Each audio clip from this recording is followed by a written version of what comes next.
So, in fact, some of the things have come into discussion already. The second point which I had on the agenda was system-related issues. So, where I would have loved to have heard from you about how you're planning to sanitize cycles and how you're planning to handle, unexpected demand surges. I mean, decentralized at some points, whereas at other points, demand has dropped off. So some of the points have already come up, but could you just maybe go over them, or something more you want to add on system-related issues, sir? So I will again start with Aniket. We'll go in that order. So Aniket, about system-related issues, say something like rebalancing of cycles. Okay, if I mean if it is a dot system, you need to rebalance, and if there is a, let's say, a variation of demand in different parts of the city, how do you go about it? Is that a big challenge? Uh, yes, so taking an example from last 2 months, the thing is, whatever we have learned in last 2 months, the learning will be there with us with lifetime. And there is this is just where the sanitization and the cleaning up of the cycles play a major role coming up in the next 6 months down the line. So I still see the global outlook is very positive for that, and be up in next 6 months to 8 months or whatever so it may be. So there is always people will be cautious about going out and doing the job. So I see operators will have to rework on subscription plan and have to consider consumer buying power first. And mobile stations that we are already working on is the best option for the cities where there are more than three containment zone and more than three containment zones. And with thanks to the hybrid model that we have, we don't get more headache on removing the cycles from that particular station to another mobile station. So that hybrid model helps us in doing that very well. And I see municipalities coming few months down the line will allow the previous operation once the lockdown is lifted. Will the previous operation will be there for 24/7 and entire 24 hours overnight as well. And I see there is the redistribution thing that you have mentioned here. So yes, there is going to be a little of challenges where we have seen job cuts in our payroll as well. So the thing is, we are going to take them back very soon. So there is total shut in the activities, and the people were totally out of job, and a lot of things happens during this last 2 months. And first thing, yes, the technology side, whatever the hardware and the software side that we were using for last 2 years, there are a lot of disturbance have to be happening once the lockdown is lifted. So we have to take care in a lot of hardware related challenges and the tech side related challenges as well when the people started coming in after 3 or 4 months from now. I don't see there will be a huge demand just after the lockdown is lifted, but in short run there will be huge demand coming up that we have to be ready for it. And also there will be a new stations coming up through the entire city, and expansion of the cities with the municipal corporation will be very benefit will be very beneficial for the system and the people for the people. And I see we have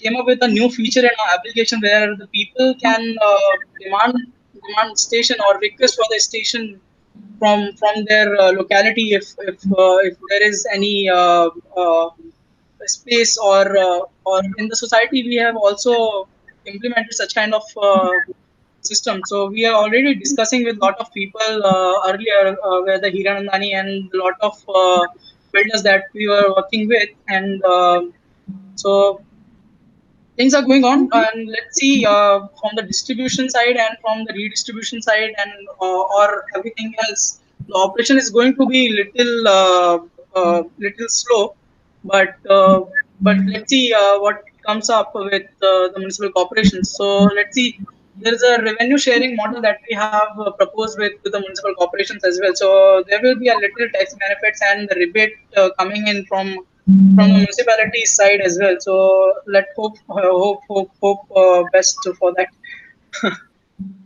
Yeah, I'll move on. Yeah, yeah, Nikhil. Thanks for sharing that.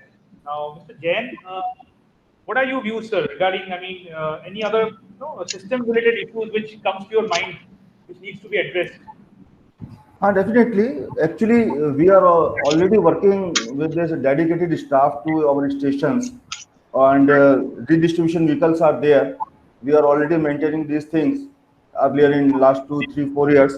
So the person who is attending the station, he will sanitize the cycles, as we have assured our commuters that every cycle will be issued after sanitization, and the redistribution will be maintained by the our redistribution vehicle operator. So we can manage through the application that where is the cycles are piled up, where which station is vacant. So we can manage from the back end, and we can manage this kind of this redistribution management system. So we are also trying to make some changes in application that whatever the cycle has been used last and it was not sanitized, it will be not be able to issued by anyone. It will be restricted until my operator, my attendant will mark it as a sanitized cycles. It has been sanitized. Only after that it will be issued to anyone. Otherwise, it will not be issued. It will become faulty cycle. It will become unsanitized. So any mark will be there. So the commuter will come to know that this cycle cannot be used because it has already been used by some other person. So we are trying to make such type of things practically possible if possible. So we are deputing so many people. It will increase the cost. We are also considering the cost and budget. So how much cost will increase and how much revenue will come in lieu of that. Because we think that so much revenue will come, the people will come. I don't think so many people will come and use this cycle services. But later on, after the COVID-19 or parallelly with the COVID-19, when we come to use of this, used to this COVID-19, so we need a separate vehicle instead of shared auto, shared vehicle, share other mode of transports. We need a single solo riding equipments, vehicles to ride to make safe and secure journey. So we need a huge amount of cycles or two-wheelers, e-vehicles. So in that thing, I think if we talk about demand surge, we need to take care of supply because existing fleet size is not enough to create cater new demands. Most of the operator among our depending on the China, and right now the relation with the China is not too good. It's bad day by day. It's going bad day by day. So in this situation, we have to follow our prime minister's word: be self-independent, be self-dependent, and promote local. So we are trying. We are tying up with some other agencies to get the things done in India. So cycles can be manufactured. Cycles are available in India, but we are looking for the technology in respect of hardware. Actually, technology is more ample. Is there we are having a very ample technology available in India. A mine of talent in India is there. So we need the hardware. We are also trying to develop hardware in India also. Since last 1 year, we are working on that, and up to somehow we got some achievement on that. So in that case, we are also launching my own project from the Green Ride. That Green Ride, Green Locks will be there in some time. So in case of technology, we are very much confident, and I can say with great confidence that India is not less in terms of technology, and we should make full use of it. So presently, all working sharing services running on user-friendly application. Here, I would like to suggest it may be wrong. It may be wrong, but I think there must be a one universal application for public bicycle sharing service that will help our commuters a lot. One nation, one app. Any city, any operator. I request to all operators, please do come forward and convey your opinion on this. Oh, that's a great explanation. Yes, Definitely, Atulji. So the thing is, we have already been working with the municipalities where we have coming up with the combined application with the authorities. Recently, I'd say we have partnered with Thane Municipal Corporation for Digi Thane application where we have provided an open API to them. So the things have been working quite well with them. So let's see. Hope for the well. Will be No, coming up no, soon. no, We'll actually, decide on this. all the operators have to make a roundtable conference on this Definitely. because So we have no, to. actually some operators have their own application. Every operator has their own application and they are best in their views. So we have to choose one application if they are agreed, all the operators. So actually, we need to facilitate our commuters, our riders. We need to increase our ridership. The ridership will increase, that will increase the faith of this bicycle service sharing service system. So I think Definitely. it should be coming for. It's a great point, Mr. Jain. In fact, on that point about indigenization of hardware, this Monday we were having another webinar where we had invited professors from IIT Kharagpur and from the University of Tennessee, the US, and researchers from Sweden also. And in fact, Professor from IIT Kharagpur, actually, they are working on indigenized locking systems. So they have developed something already, and they said that it is probably available. The technology is probably available to everybody in India if they would contact them. So I would invite you all to visit our last webinar. I will upload it shortly on our channel. You could probably take a look at it if you're looking for indigenized technologies. Now just Sure, coming sure. I will love to be a part of that. Actually, we would like to share our experience and whatever we have achieved till date, we can share with them so we can bring a very good product, indigenous product. Sure. Now, coming back to Gargi on this point about the system-related issues, somewhere you mentioned about the time stamping of sanitization. So that is going to be available on the app. Yes, that is available on the Yulu app. So if you are at a Yulu docking station and you're trying to unlock the bicycle, so it would show you the exact timestamp when the bicycle was or the e-bike was last sanitized. So based on that, I mean, we are trying to basically understand the psychology of the person so that it helps us in the business post-COVID. Because the current situation is people, even though the buses are currently flying on the streets of Bangalore, so Karnataka has started regaining, right? So it started getting back into the businesses, be it a shared mobility or be it a solo mobility. But as Mr. Jain rightly said, that post the situation, people would be more inclined towards a solo mobility than a shared transport.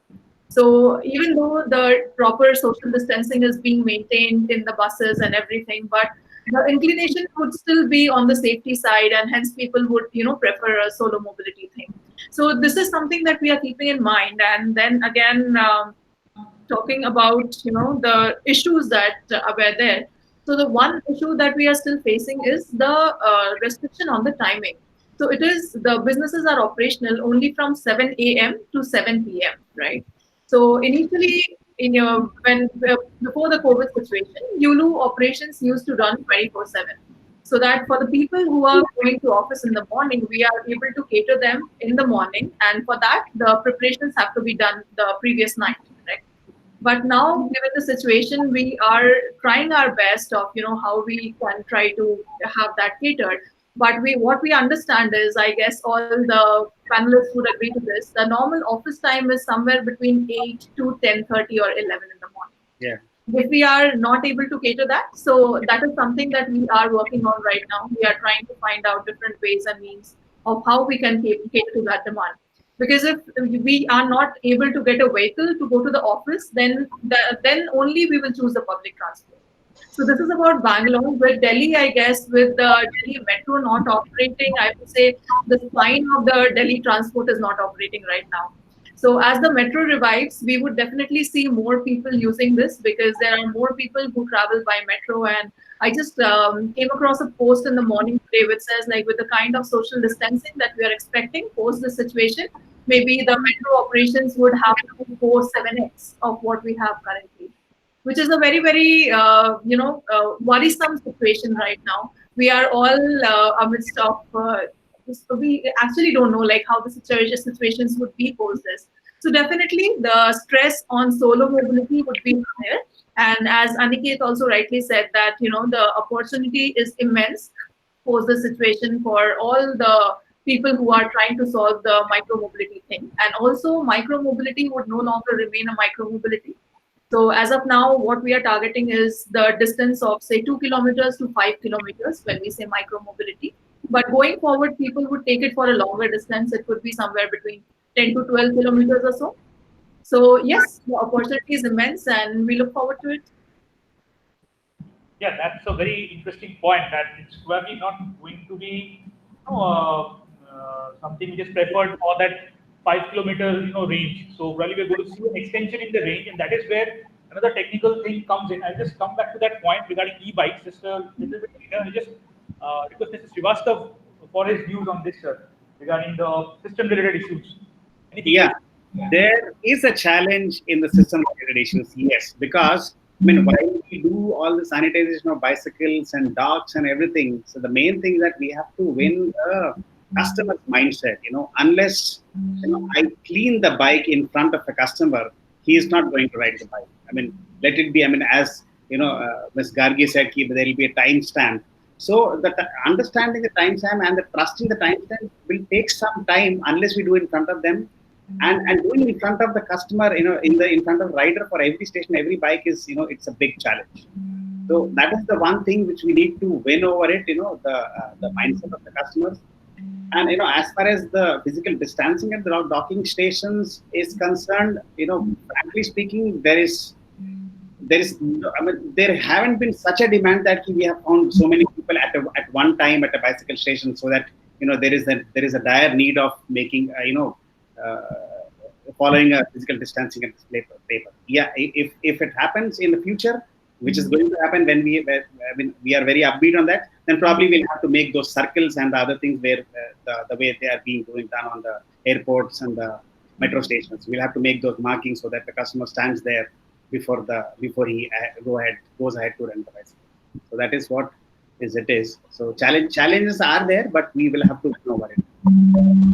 Distribution is not an issue because we since we work with the government and other people, so we get a special pass to fly in all kinds of zones. So redistribution is not an issue at this moment.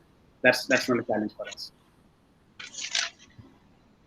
Mr. Reddy, now sir, on this, you are also leading the operations of Zoom Car, which has, which is into the car rental sort of model. So, and you have Pedal also. So now, while I'm more interested about knowing how Pedal is looking at, the challenges, the system related, you can also ask a little bit about the broader, scope of things which you are looking at. Sure. So let me restrict this to purely operational systems, right? Both technology-wise and operations-wise. If I just zoom out, docked versus dockless systems, it has, with overwhelming majority, has been proven all across that dockless is the way to go. Dock systems only make sense where there is some bit of public infra that or public investments that are going into it. Otherwise, for any private player to get into a dock system doesn't make any sense at all, right? Coming back to the dockless systems, fairly systems have been built around it to make them dynamic enough, but not fully, right? So the systems still have their own constraints. For example, what we have been able to do when it comes to e-bikes is create dynamic geo zones. When we say dockless, obviously there are still geographic boundaries where you can park, where you cannot. Very small geo zones of, let's say, less than 200-300 meter circles, right? Spread across, very highly dense. That being said, these can be cropping up very dynamically. The new geographic zone can be without any, let's say, people feet on the ground, can be created in the system dynamically. Earlier, people were using them from, let's say, the end station of a public transportation, let's say, call it a bus station or rail station, metro rail station, to the office. But now all of these A to B points have changed, right? Now the new A to B is, let's say, it's their house, their residential complex, to, let's say, a grocery shop, right? So all of these have become dynamic enough for us in the system, right? Now that I know that people are traveling differently, I just crop up these geo zones dynamically. That is A. B is the pricing systems have not evolved enough. Look at any of the player over here, including me, to a very large extent, are very concrete in terms of their pricing systems. Let's say take for example of a YOLO or something. Yeah, $10 for half an hour is just fixed, right? Irrespective of where you are picking, where you are dropping. Some players like Bounce have tried to build in a little bit of dynamism, saying that, hey, let me try and get the bikes wherever they are parked to a very high demand area by subsidizing these. Let's say I give 50% off or whatever, but it's still not dynamic, right? The place where the point B, where you're trying to get the bikes back, is still fixed. Okay, majority of them are just public transportation endpoints like metro rail points, right? What we have been building as dynamism in the system, which is not yet live by the way, but something that we have been building at the back end, is dynamism in the price for every A to B point. Okay, so essentially, to draw a parallels, it is like how you have seen the futures trade in crude oil went to negative, right? It went dipped negative. That you are giving money for people to offload crude. It will the parallel same parallels is that you should be okay as an operator to put some buck on the table for people to rebalance it dynamically your system, right? There is a major operational constraint and cost as well to rebalance all of these bikes from A station to B station. You could possibly use a lot of people on the street to do this rebalancing dynamically by crowdsourcing that, right? None of the players have done effectively all across. Even worldwide, they have not done very well this sort of dynamism in the pricing in itself. They have crowdsourced, let's say, charging the bikes, for example, swapping the bikes, people trying micro entrepreneurship models abroad, that you set up a very small battery charging station and then let people on the street swap these batteries, right? That's not something that Indian service providers have taken to, obviously for a very good reason, that we are a trust deficit society to begin with. But I think this can be very well solved. This system dynamism can be very well solved with pricing mechanisms, right? This is something that that is relevant for all across. But obviously, this investment is only valid when you have a large scale. And probably the top 2 or 3 players would invest over there than anyone else. For everyone else, probably it makes sense to manage this manually in terms of how do I rebalance this. Dock systems have a completely different system-related constraint, right? That your dock is fixed already, right? And for now to dynamically go and change these docks depending on where the demand is coming in, obviously, much of these docks, you'll again have to put in some effort, manual effort or operationally intensive efforts to remove those docks over there and then move them, right? There are a lot of these dock mechanisms in which they made the docks in itself slightly portable. So that's good for them. But all said and done, I think dockless is the way to go for any private investments or private ventures. Whereas the dock will still be valid for public infra guys, because they would obviously still be willing to put their bucks in the way that they think the city should be planned, howsoever wrong they go. They still have a notion of having a semblance of control over city and town planning, right? Whereas the private spending is the one which is shaping the demand in terms of transportation. Governments still believe that they are playing the major role, which is not true when it comes to ground reality. Okay, Mr. Reddy. Wonderful insights there about that. So just come back to 2-3 points, and I will just sound out Dr. Fishman over here. 3 points which kind of intrigued me is first when Gargi was mentioning about the psychological aspects.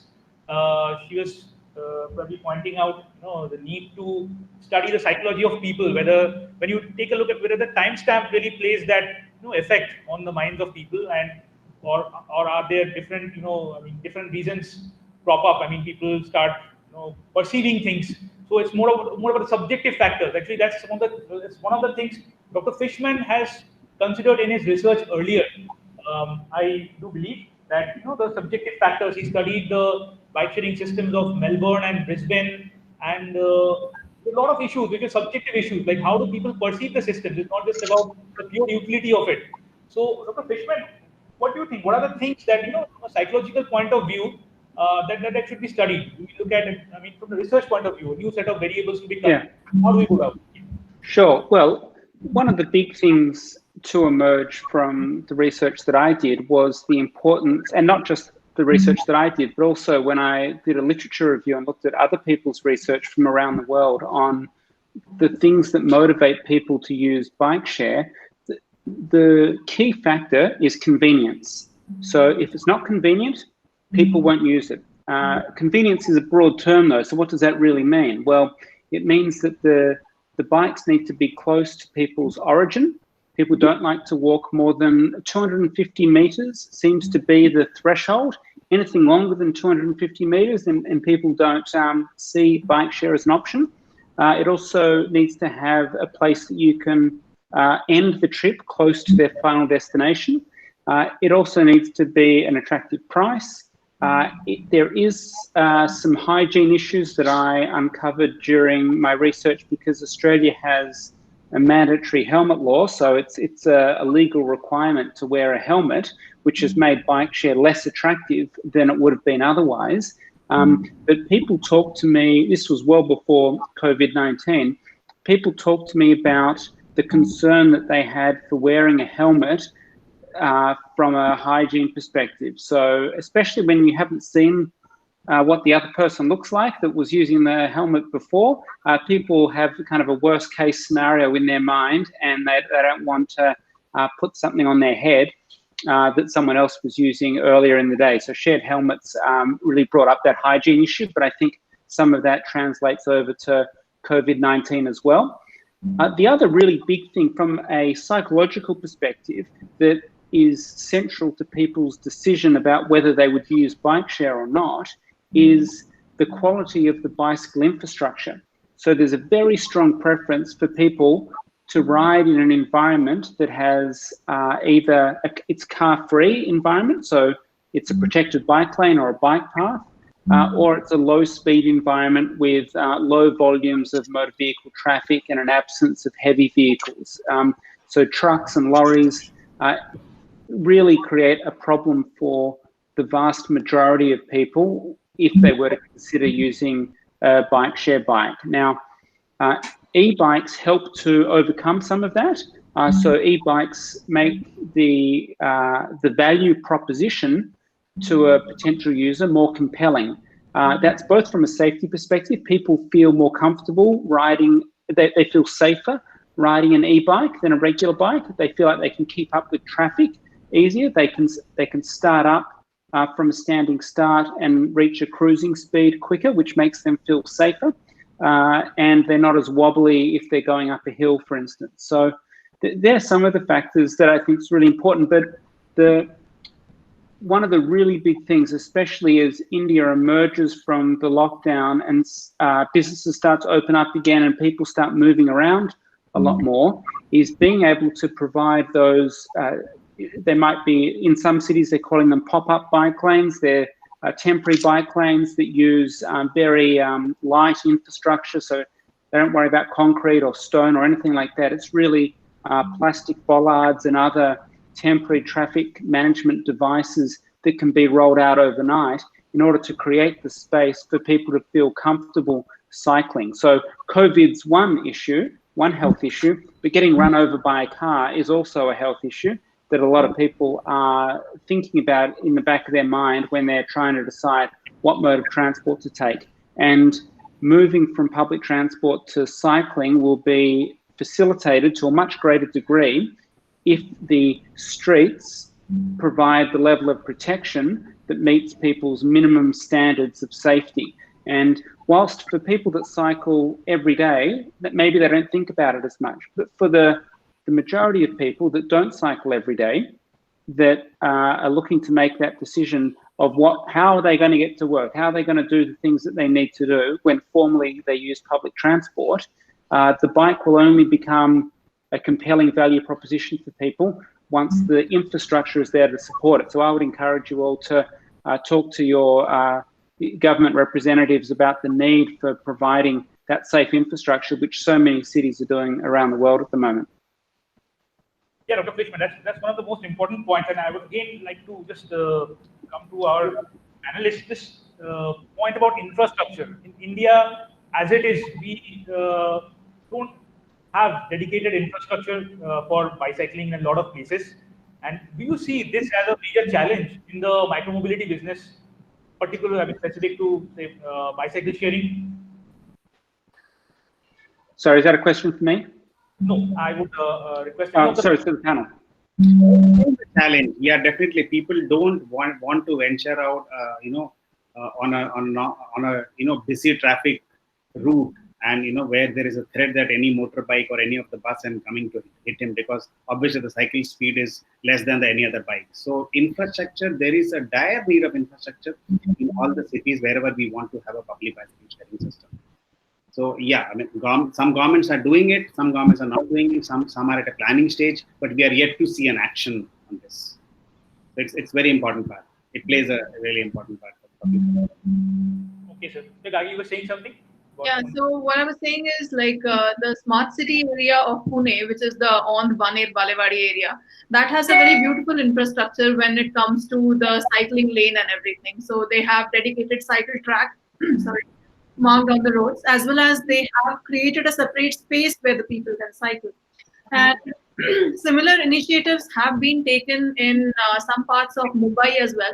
So if you happen to visit the BKC area, that too has a separation done. But unfortunately, the conditions in India, maybe the weather conditions, or the fear in the people is so much. Talking about cycling, and maybe on the same road wherein you have a speeding vehicle which goes at a speed of 60 or 65 kilometers minimum, and then you are on a vehicle which you are at below 25 kilometers per hour speed.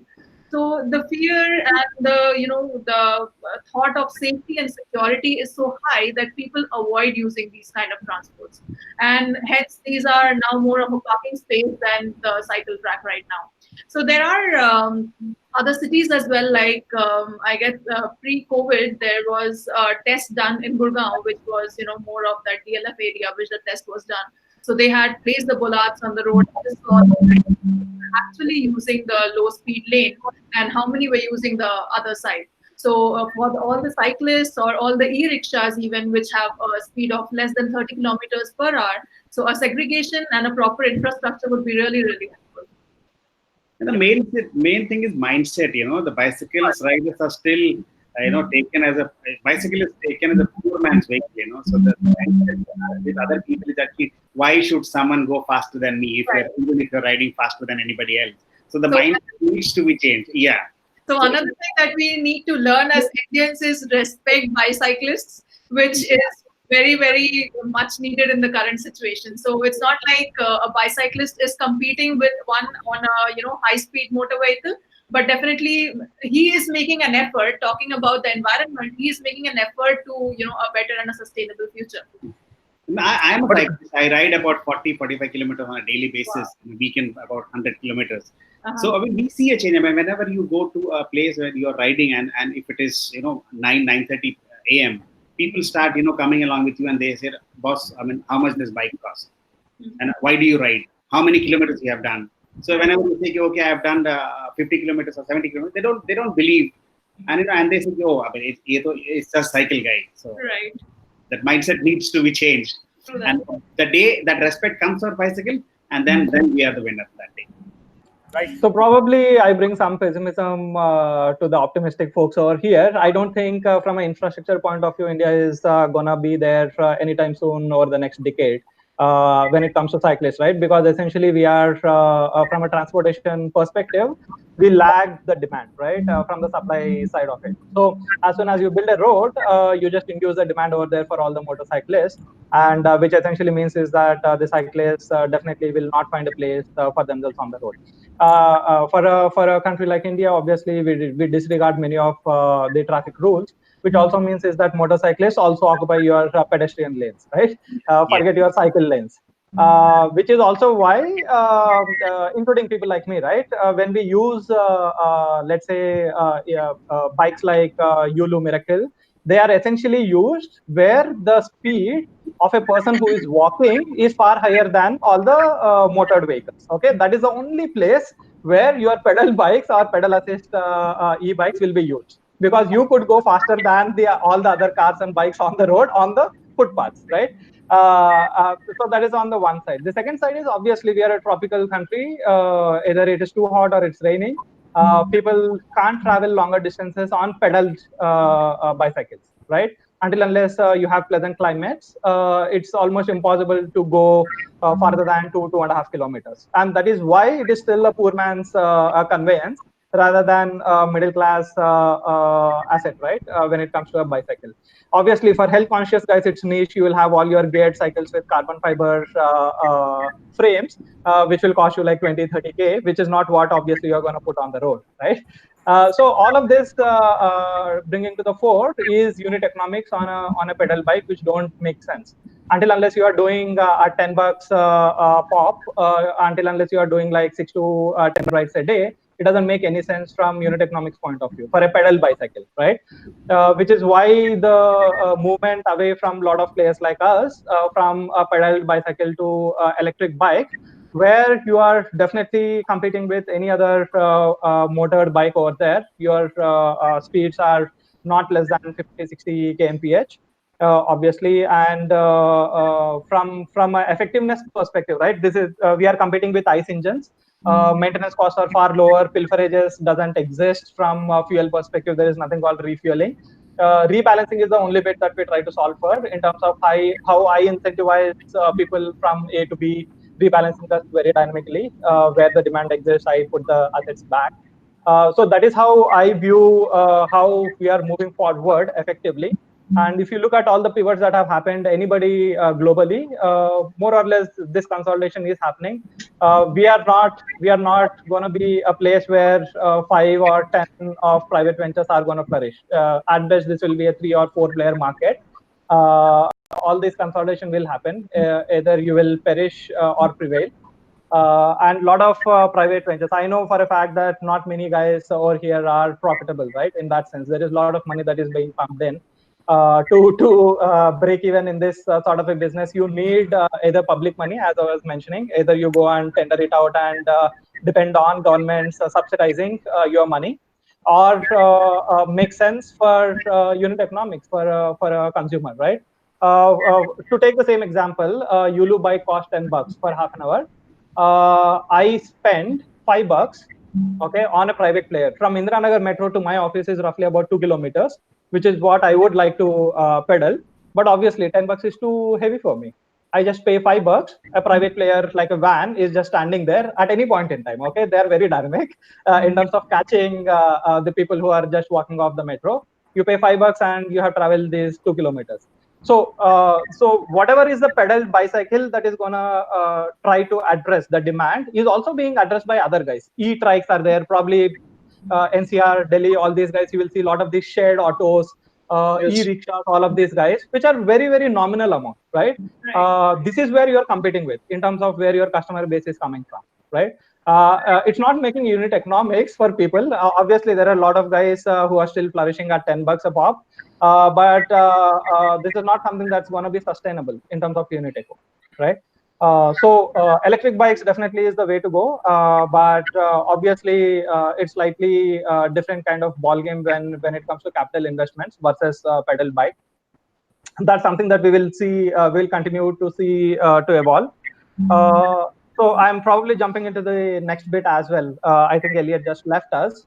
So when it comes to the emerging business models, this is how it's gonna emerge in terms of the shift of the industry towards electric bike, which makes a lot much more sense. I'm talking only about the private capital that is moving away, not the public investment. That is still gonna address how the government wants to shape this part of the transportation infrastructure. So all the private infra is definitely gonna move away from pedal bikes towards electric bikes and different kinds of form factors, right? More and more towards a form factor which will definitely address slightly longer use cases. And what definitely this particular pandemic has thrown at us is that the form factor which were okay for kilometers odd or 10 kilometers odd is definitely not going to be suitable for the next 1 to 2 years, right? Till the point in time people get a vaccine or any concrete treatment in place. This is the new normal, right? We are already in there. So there is a denial that people still think that wearing a gloves on the hand or wearing a face mask will keep them safe. That's not the reality, right? As soon as you step out, you're obviously there are a lot of idiots out there who will be risky to you, right? Irrespective of how much care you take personally. So when it comes to the emerging models, I think definitely I will agree to, I think Atul was mentioning that there is a lot of indigenization that's going to happen. The locks that we were using on the bikes are like 4 to 5,000 a pop, even after you import it from China. I don't think it is a problem of technology. The chipset can be manufactured. There are a lot of EMS manufacturers in India as well who are comparable to China, right? It's not about the chipset. I think it is about the manufacturing indigenization that has to happen. It's not about technology indigenization, right? That's already there. We are the largest exporter of technology in the world. That's not the issue. But when it comes to manufacturing, if you just pick up the lock, it's quite heavy, right? It has been made rugged, especially to prevent vandalism, right? To just get that metalwork in place in India, you're gonna struggle a lot. Even now, there are a lot of players who had approached us saying that, hey, did you guys, because you had put 15,000, 20,000 bikes on the road, probably you would have found a vendor. We are interested. A lot of foreign markets, like people from Japan and Korea, players there were approaching us. And when we told them that there is no player in India who has set up a manufacturing line, at best they will give you the technology line, but manufacturing will still have to happen from China. That is the current reality. Okay, so that is why probably there is a good amount of new business model that can come in terms of how much of manufacturing can be localized. The second bit obviously is new kinds of materials, right? There is a lot of antimicrobial treatment as well as surfaces. Okay, there is a lot of material sciences that has gone in when it comes to what sort of handlebar protection mechanism that you can use, as well as the seat cover materials. I think this is also going to be something that's going to emerge when it comes to giving the social proof to our prospective customers, right? In which there is probably 50% or 80% of a risk that can be avoided in terms of new materials. That is one other emerging form of how the business models will change. One other thing which I already covered is dynamism in how you rebalance and how you go closer towards the customer need, as Elliot was also mentioning. How do I ensure that I am not more than 250 meters away from where exactly the customer needs the service at, right? Yeah. There is also a lot of indigenization and localization that is happening on the bike side. Obviously, there are very well-known players like Ather, but obviously it's not made for fleet operators, including the first model S350, S450 that these guys had put on the road. We were in touch with them saying that, hey, are you anytime soon gonna come into that? But obviously their investors on their board is more towards the B2C retail players than B2B or B2B to C kind of investments yet. Probably they're gonna come sometime soon in the next 12 to 18 months on a fleet model. That being said, there is a lot of indigenization that's happening in charging facilities, both battery as well as battery charging stations, which can be operated, which can be put on the road. There are a lot of players like, let's say, Chetan Maini, who started your Reva car, right, which is one of the foremost electric asset that has been put on the road. He started another venture of his own, which is working exactly towards this. In how do I put a on the road, including portable batteries and swappable batteries, right? And how do I give mechanisms of payment as well as swapping by users themselves rather than putting again people on the road, right? So these are all the new emerging business models that are going to come in. We obviously see a lot of activity that's going to happen in the electric side. A lot of oil marketing companies, OMCs, right? HPCL, IOCL, BPCL, all these guys also venturing into this. A lot of power discoms like NTPC entering this market, saying that, okay, can we work with you folks on providing this electric charging infra? Obviously, just for bikes, it doesn't make sense. It is definitely going to be a market for, when it comes to urban conglomerates, it's going to be a market for two-wheelers and three-wheelers put together. So the interchangeability is going to play a very big role. That is also how it's going to shape up when we look forward. If there is a single swappable battery on a bike or on a e-bike, can it be a modular facility on a e-rickshaw that a combination of two or three of the same shape modular batteries can go into the electric bikes or not, right? Or the portable battery charging infra has, let's say, 20-30% suited for bikes and the remaining portion suited for the electric rickshaws and electric autos, right? That is one bit that we are seeing a lot of significant interest in. And when it comes to four-wheelers, which again, we are the largest player when it comes to electric four-wheelers that have been put out there. We have roughly about 500 electric cars that are flying. Obviously, they are also competing with the same use case that are there, slightly longer distances, probably about 60, 80, 120 kind of kilometers per in-city use cases. There also is a lot of significant interest in players when it comes to electric charging infra. And how do we bring in public and private players together and get this catch-22 solved for, right? Without charging infra, the assets are not going to be there, the demand is not going to be there. And without demand, a lot of private capital is not going to chase the very heavy investments with a 10 to 15 year horizon. So these are all the emerging models that that's going to shape the overall industry and the ecosystem in the next 1 to 2 years, at the very least, and obviously on a broader scale about 5 years. So as Mr. Reddy rightly said, that there's a lot of work being done by the other players and as well as the government. So yes, Niti Aayog has been, pivotal, has played a pivotal role here in playing and bringing together all the vendors and all the people who are interested in setting up that infrastructure. And it would be not only in, definitely the pilot will start with a pilot project somewhere, and then that would slowly spread to other metro cities and everything. So yes, they are also trying to get the players involved and set this charging infra. So the idea is to definitely start with two-wheelers and then three-wheelers and then four-wheelers, and create a sustainable environment and sustainable ecosystem for India. Okay. Great point. Reddy was explaining, actually, we have covered substantially some of the points about the emerging business models